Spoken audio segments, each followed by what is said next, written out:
This presentation is on autism spectrum disorders and bullying. And it's largely based on the book The Perfect Targets by Rebecca Heinrichs.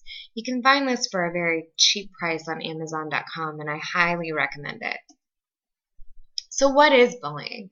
Well, bullying involves some kind of power imbalance, an intent to harm, a distressed target, and finally, repeated negative actions.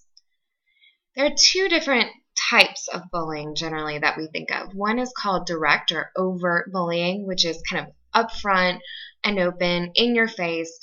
The kinds of things that we typically think of, using physical contact, using words, gestures, sometimes even facial expressions to intimidate or try to harm the other person.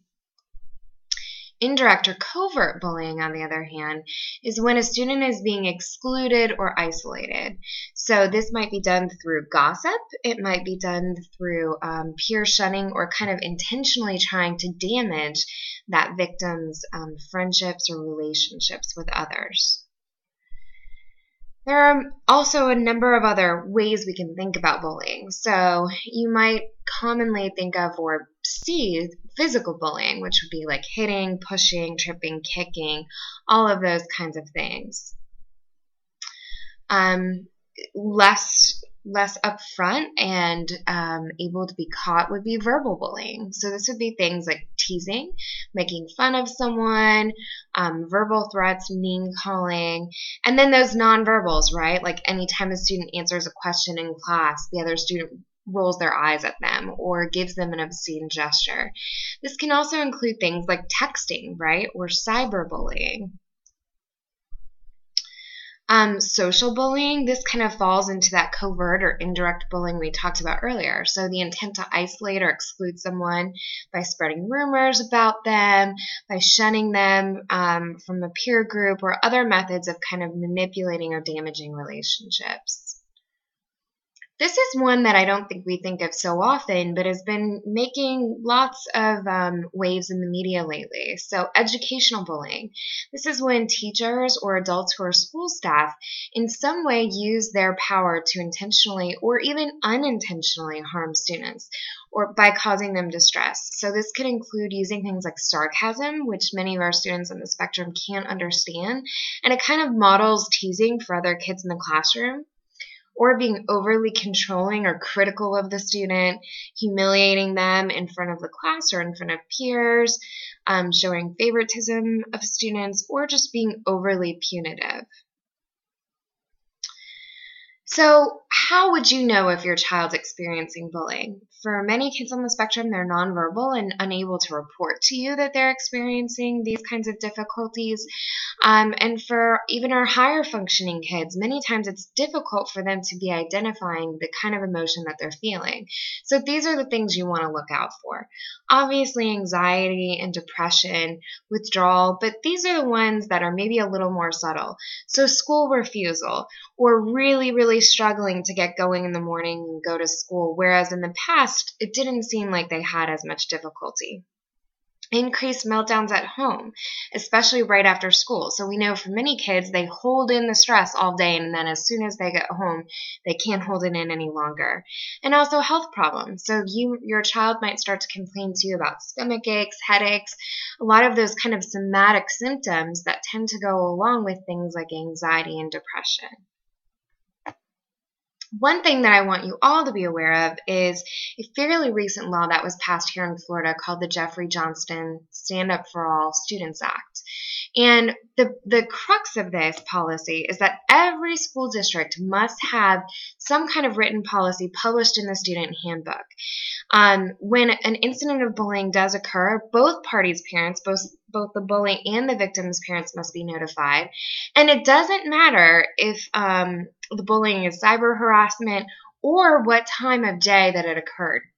So in other words, the cyber harassment, maybe on Facebook, via text, all of those kinds of things, doesn't have to be occurring in the school environment. If the school is made aware of it, both students are at the school, it's the school's duty to bring that to the parents' attention and begin to address that.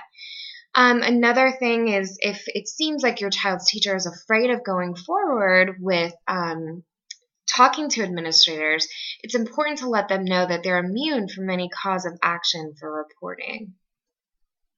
So what can you do at home to prevent bullying? Well, it's very important to teach your child what bullying is. And more specifically, you want to define what it is and what it is not. So many kids, once you start to teach them about bullying, maybe using the definitions and terms earlier in this video, will begin to identify everyone as a bully. And we want to very clearly lay out to them that this is really more of a repeated kind of action, and that this person's trying to hurt you. So it's not just joking around, those kinds of things. This is someone who's really trying to hurt you. It's also important to let your child know that they're not alone. One of the things that what I see commonly for many kids on the spectrum is they don't really understand that they should be telling someone, telling an adult, telling a parent. So it's really important to talk with them about that. And finally, we want to teach them an appropriate response. So many times kids try to come up with a comeback, but because of some of their social skill deficits, they're not able to come up with something that peers typically would be able to, and so they're even more of a target. So what we do is called fogging. So if a child were to say to me, "You're so ugly, that shirt looks ridiculous on you," I could say, "Yeah, I have a pretty ridiculous looking shirt, but I like it that way." So it kind of neutralizes what the bully is saying to them, and it also doesn't really feed into the bully's desire to get a reaction. The other thing is, again, you want your child to know that they need to tell an adult when this happens. You can consider using teachable moments at home with siblings to practice fogging. The other things that we want to do are teach hygiene, so really working on bathing on a daily basis for our older students. We want to talk about sexuality. So more specifically, where is it okay to touch yourself? If you're doing that in the classroom, that's going to draw lots of unwanted attention. Do I need to pull my pants up and zip them before I walk out of the bathroom? It sounds crazy to think about having to teach these things, but I've actually seen many kids, especially in middle school, make these social faux pas, and it really stigmatizes them for a very long time. We also want to encourage leadership, so trying to get them involved in some extracurricular activities where they can feel success. And Rebecca Heinrichs recommends specifically martial arts for teaching discipline and, again, feeling some success. We might also want to help them find a role model or some other allies at school.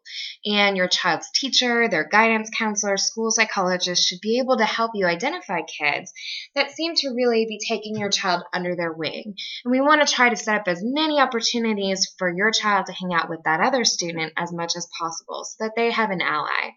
And then finally, be the squeaky wheel. If you feel like something's going on, trust your gut, talk to your child's teacher, and school administrators if you need to.